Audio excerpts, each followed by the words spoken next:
안녕하세요. 경제 읽어주는 남자 김광석입니다. 반갑습니다. 매년 연초면 열리는 세계적인 경제 행사가 있죠. 바로 다보스 포럼. 정식 용칭은 월드 이코노믹 포럼 WEF인데요. 다보스 포럼으로 더 많이 알려져 있죠.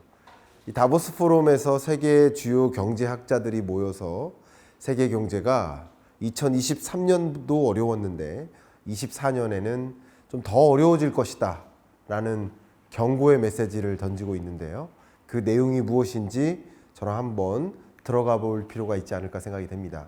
방금 말씀드렸던 것처럼 이 다보스 포럼이 매년 연초에 열립니다만 이번에는 특히 정말 많은 세계적인 석학들이 모여서 기업인들 또 정치인들 다양한 영역의 전문가들이 모여서 우리 세계 경제가 안고 있는 굉장히 중요한 의제들을 논의한 모습이죠. 역시 그런 논의를 할 때 매년 대표적인 성격이 있는 바로 이 보고서를 발표를 합니다. 바로 Chief Economist, 세계 주요 석학, 경제 석학들의 전망을 조사해서 여러분께 전달하는 그런 과정인데요.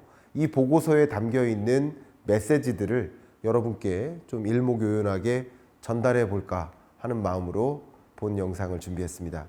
저도 매년 2024년 경제전망뿐만 아니라 경제전망서를 발간할 때마다 그 해의 주요 경제 트렌드를 제시해 드리고 있는데 역시 24년 경제전망서에서도 고물가, 고금리, 저성장이 고착화된다. 그리고 스태그플레이션에 진입한다. 또 2024년 경제는 2023년보다 안타깝게도 더 어려울 것이다. 좋지 못한 경제이니까 그 좋지 못한 어려운 경제임을 더 명확히 직시하고 그 안에서 우리는 어떻게 대응할지를 모색해보자 하는 메시지를 여러분께 남겨오고 있는데요. 역시 이 이야기와 함께 여러분께 전달해 보도록 하겠습니다. 다보스 포럼에 대해서는 아마도 처음 여러분께 소개해 드리는 것 같아서 다보스 포럼이 무엇인지 좀 정의를 여러분께 공유해 드리고 시작해 볼까 합니다. 먼저 정의는요, 범세계적인 여러 경제 문제에 대해서 함께 토론하고 국제적인 그런 실천 과제에 대해서 모색하는 국제적인 민간회의라고 볼 수 있겠습니다. 앞서 보여드렸던 클라우스 슈밥, 독일 태생이죠. 물론 유대인입니다. 클라우스 슈밥이 1971년에 비영리 재단의 형태로 창립을 했죠. 물론 처음에는 이렇게 유러피언 중심으로 모였었기 때문에 유럽인 경영 심포지엄 이렇게 출발을 했는데 이후에는 말씀드렸던 대로 기업인, 경제학자, 저널리스트, 정치인 할 것 없이 범세계적으로 많은 전문가들이 모이기 시작했고 조금 더 유러피언 경제에 대한 고민보다는 글로벌 경제, 세계 경제에 대한 조망을 더 많이 하면서 이제 세계 경제 포럼으로 전환됐습니다. 그래서 이 세계 경제 포럼은 물론 스위스 제네바에 위치해 있고 그리고 그 스위스 제네바에 그 본부가 위치돼 있지만 매년 다보스에서 연차 총회가 열린다 해서 다보스 포럼으로 더 많이 알려져 있을 뿐 정식 명칭은 세계경제 포럼, 월드 이코노믹 포럼, WEF라는 걸 말씀드리고 딱 한 번이죠. 2002년에만 9.11 테러가 있었기 때문에 9.11 테러와 같은 그런 것들로부터 우리는 맞서겠다 하는 의미로 당시 다보스 대신에 뉴욕에서 열렸던 적이 있고요. 그 외에는 다 다보스에서 열렸습니다. 그래서 스위스 제네바에 있는 이 본부에 이 포럼의 건물이 있고요. 거기 가보시면 역시 여러 경제학자들이 연구를 하고 있습니다. 방금 소개해드렸던 그 보고서는 이 다보스 포럼, 이 세계경제 포럼 연구자들이 펼쳐낸 보고서라고 볼 수 있겠습니다. 자, 그러면 지금부터 본격적으로 이 다보스 포럼에서 세계경제에 대해서 경고를 했는데 어떤 세계경제에 대한 뷰를 가지고 있는지 여러분께 명확히 전달해 드리도록 하겠습니다. 먼저 세계 경제 석학, 이코노미스트들의 의견을 좀 좀 설문을 해봤는데 56%의 또 세계 경제 석학들이 세계 경제가 더 약화될 것이다. weaken, 더 약해질 것이다. 그러니까 2023년보다 2024년 경제가 오히려 더 약해질 것이다. 스트롱거해지기보다는 위큰해질 것이다 라고 보고 있고요. 그 근거 중에는 대표적으로 주요 선진국들의 경제에서 이 고용 노동 시장이 그 컨디션이 굉장히 안 좋아지고 고용 충격이 온다는 거죠. 그리고 역시 파이낸셜 컨디션, 금융 불안, 스트레스가 여전히 존재하기 때문에 그게 세계 경제를 억누르는 효과를 가져다 줄 것이다. 그게 바로 24년 세계 경제에 대한 기본적인 뷰라고 볼 수 있겠습니다. 그 세계 경제에 대한 뷰를 주요 권역별로 좀 쪼개 본다면 어떤 지역들에 더 약한 고리가 남겨져 있을 것인가를 들여다봐야 될 텐데, 보시는 것처럼 가장 그 약한 고리, 가장 취약한 경제 구조를 전망될 만한 그런 지역은 단연 유럽입니다. 이 유러피언 국가가 2022년, 23년 동안 정말 거대한 고물가를 만났죠. 그 어떤 나라보다도 정말 막대하게 높은 물가를 만났던 거예요. 특히 에너지 위기발 고물가가 더 겹쳐졌죠. 그러면서 그 고물가에 대응하기 위해서 상대적으로 더 강한 긴축적 행보를 보였던 겁니다. 그 고물가와 고금리의 역습을 받는 모습, 그게 유러피언 경제고요. 유러피언 주요국들은 굉장히 어려운 경제에 놓이게 된다라고, 세계 경제에 대한 뷰가 안 좋은데 유독 유럽 경제가 안 좋다. 독일 경제도 2023년에 역성장했고 24년 경제도 썩 좋아 보이지 않는, 경제 회복이 더 지연되는 그런 모습임을 제가 누차 여러분께 강조해 드렸는데, 그런 모습이다라고 이야기를 합니다. 역시 유럽 경제뿐만 아니라 아프리카 지역도 좋지 못하다라고 표현했고, 중국 경제는 계속 안 좋다라는 표현을 하고 있습니다. 미국 경제도 그렇게 좋을 수 없다라고 표현을 하고 있네요. 이런 이야기들 좀 종합해 보면 주요 선진국들, 유럽 경제, 미국 경제가 고물가와 그 고물가에 대응하기 위한 고금리를 도입함에 따라서 경기 침체가 찾아올 수밖에 없겠다라고 보고 있고요. 중국 경제는 유독 부동산발 경기 침체가 심각하고 또 디플레이션의 늪에서 빠져 있기 때문에 헤어나오기가 쉽지 않다. 또 구조적인 여러 문제들도 당면하고 있기 때문에 중국 경제가 특별히 회복할 만한 그런 시점을 찾기 어렵다라는 표현들이 많이 등장합니다. 또 아프리카 지역 같은 경우를 좀 주목해 볼 필요가 있겠는데요. 이 고물가의 기조가 아프리카 지역에 점차 전이됩니다. 그러니까 세계 주요국들은 고물가로부터 조금씩 벗어나는 국면인데 2024년 오히려 아프리카 지역은 뒤늦게 고물가의 역습이 찾아와요. 더군다나 기후변화, 이상기후 현상 때문에 이 곡물 공급이 원활하게 되지 않음에 따라서 이 아프리카 지역이라든가 이런 주요국들은 정말 극심한 기근에 처할 수 있는, 정말 극단적인 익스트림이라는 표현까지 등장했거든요. 극단적인 어떤 가난함, 빈곤함을 겪게 되는 그런 위협에 대해서도 강조하고 있었습니다. 이제 24년 세계 경제, 그러면 심각한 스태그플레이션 오는가에 대해서 월드 이코노믹 포럼 세계 주요 경제 석학들은 스태그플레이션 리스크가 있다라고 강조를 했습니다. 저도 스태그플레이션 2024년 경제 전망, 24년 경제 전망의 주제를 스태그플레이션으로 꼽지 않았습니까? 자, 보시는 것처럼 스태그플레이션은 크게 두 가지예요. 한 가지는 뭡니까? 네, 경기 침체. 두 번째는 고물가. 고물가를 해결하지 못한 채 경기 침체가 남아 있다. 경기 침체가 지속된다. 이 고물가와 경기 침체 두 가지가 맞물리면 스태그플레이션이라고 볼 수 있겠는데, 역시 경기 침체나 저성장, 경기가 더 어려워진다. 경제 성장 구조가 더 약화된다. 그것이 더 우려되는 지역들을 쭉 나열했고요. 주로 경기적으로 더 어렵겠다라고 보는 그런 지역들은 첫 번째 유럽, 두 번째가 미국이라고 볼 수 있겠습니다. 그 밖에도 아프리카 지역이라든가 중동 지역도 지정학적 불안 때문에 그게 연쇄적으로 안 좋을 수 있겠다라고 우려하는 그런 상황이고요. 경기 면에서는 주로 이 남아시아 지역 같은 경우, 또 동아시아, 그죠? 이런 지역 같은 경우는 경기 침체의 징후가 상대적으로 덜하다. 오히려 중국 경기 침체 때문에 오히려 반사 이익을 보는 그런 나라 권역들이 있다라는 표현도 있습니다. 또 재밌는 표현은 물가 문제인데요.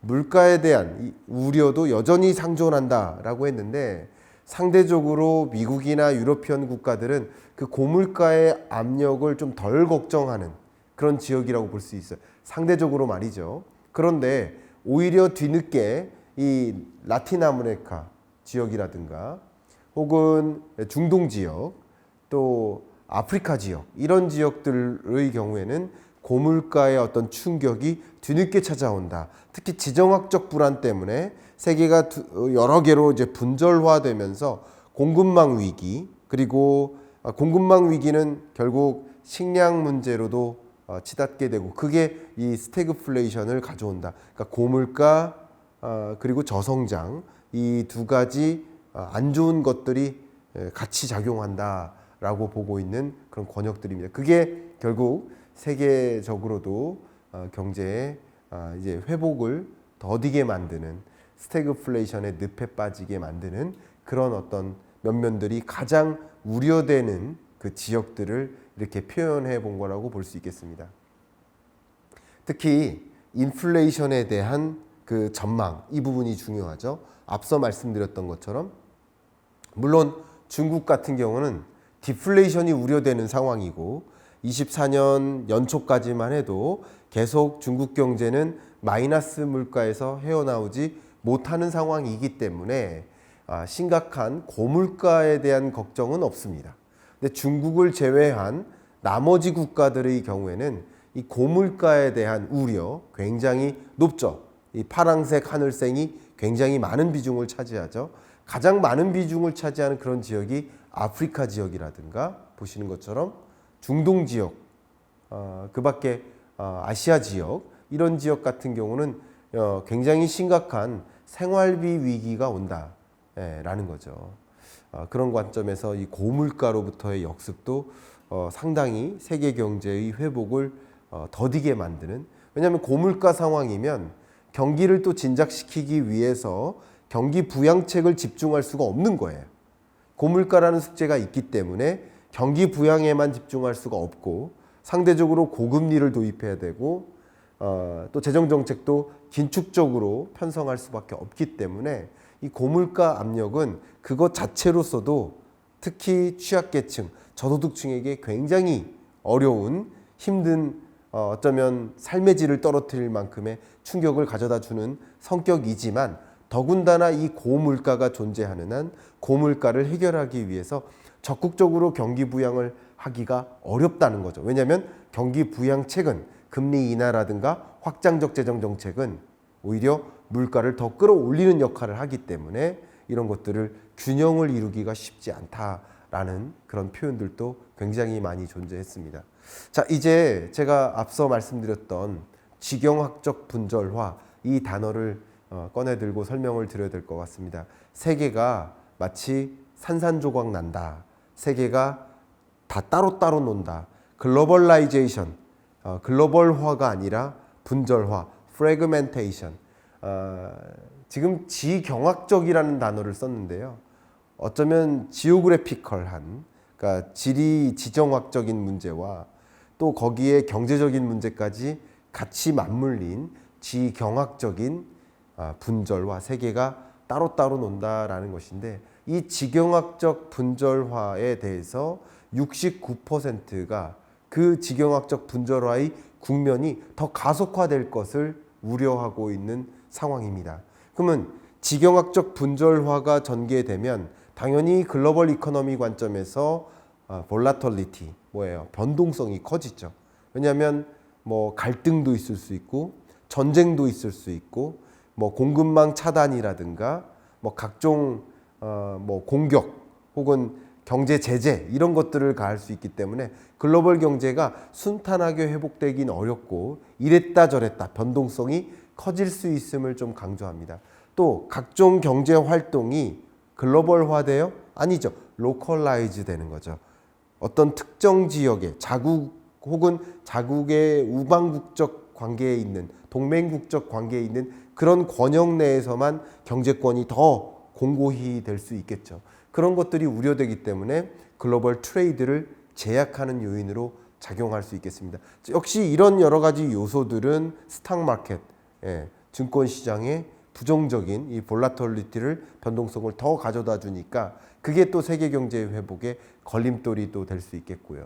그리고 앞서 말씀드렸던 이 지오 이코노미컬한 블록이 형성됩니다.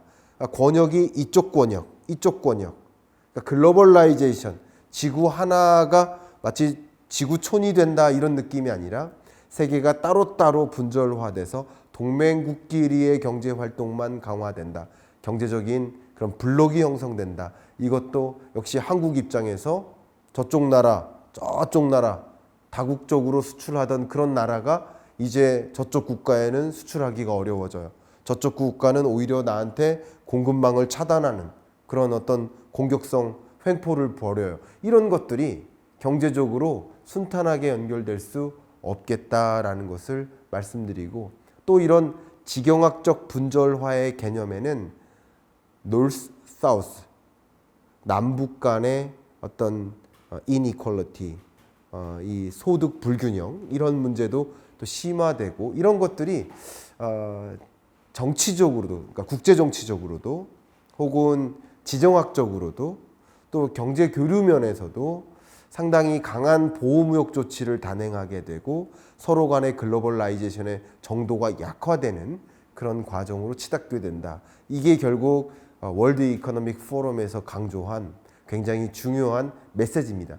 지경학적 분절화가 전개되고 있다. 그게 세계 경제에 대한 전망을 더 클라우스, 구름 끼게 한다. 어둡게 만든다. 이런 표현인 거죠. 이런 지경학적 분절화가 전개되는 과정에서 또 경제는 점차 위큰, 약해지는 고리에 있는데 그 중에서도 유독 취약해지는 산업이 있고 그 가운데 나름 부상하는 산업이 있다. 이것은 굉장히 중요한 메시지죠. 우리가 다 알고 있는 정보일 수 있겠습니다만 결국 우리 경제가 세계 경제의 어떤 약화되는 고리 속에서 우리가 한 단계 더 도약하고 함께 이렇게 취약해지는 구조로 가지 않도록 하기 위해서는 보다 부상하는 산업 중심으로 산업 재편을 시도해야 되는 그런 국면이 아닌가 생각을 해봅니다. 보시면 일단 부상하는 산업하면 가장 많이 강조하는 것이 ICT, 디지털 이코노미라는 거죠. 최근 미국 주가의 흐름도 뭐 정말 최고가를 갱신할 만큼 굉장히 좋은 흐름을 보이는 그 대표적인 이유 중에 하나가 바로 인공지능이지 않습니까? 인공지능, 반도체와 같은 이런 영역에서 상당히 많은 미래에 기대되는 산업이다, 부상하는 산업이다라고 보고 있고요.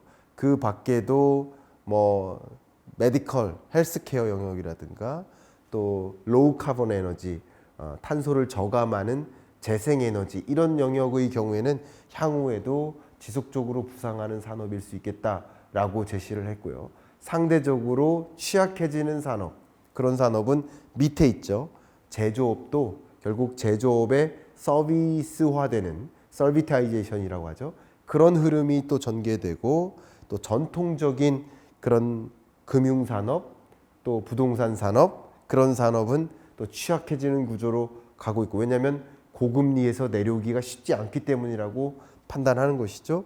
맨 밑에 보시면 또 소매, 유통산업 같은 경우도 전통적인 도소매 유통에서 이제 온라인 시장으로 디지털 이코노미로 전환되니까 결국 과거의 전통적인 산업은 가고 새롭게 부상하는 디지털 이코노미가 형성된다라는 것을 이 그래프를 통해 표현한 겁니다. 그러면 여러분들도 사실 중장기적으로 투자해야 되겠다라고 생각하시는 투자자 입장에서도 장기적으로 유망한 산업에 더 집중해 볼 것입니까? 아니면 장기적으로 지는 산업, 취약해지는 산업에 집중해 볼 것입니까? 역시 기업들도 마찬가지입니다. 신규 사업에 진출해 보겠다, 신사업으로 좀 뛰어들어 보겠다 라고 할 때 기존의 전통 산업을 좀 조정해서 신규 유망 산업으로 전환해 나갈 때 어떻게 산업 구조에 맞게, 패러다임 변화에 맞게 나의 사업 구조를 재편할 것인가,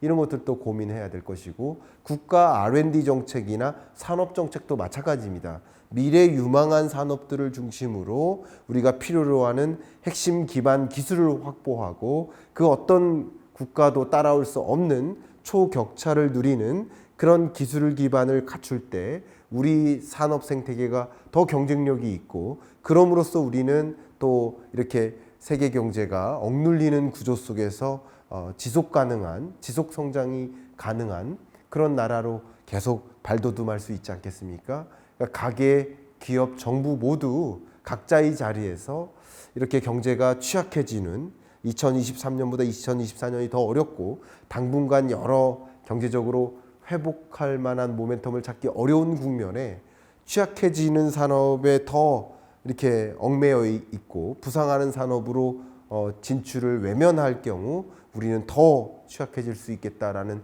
생각을 하면서 가계, 기업, 정부 모두 어떻게 이런 세계 경제의 흐름, 또 각종 세계 주요 국제 정세적인 변화에 어떻게 대응할지를 함께 고민해 볼 수 있는 그런 계기가 되셨기를 바라는 마음으로 이번 주 경제 읽어준 남자 마무리하겠습니다. 감사합니다.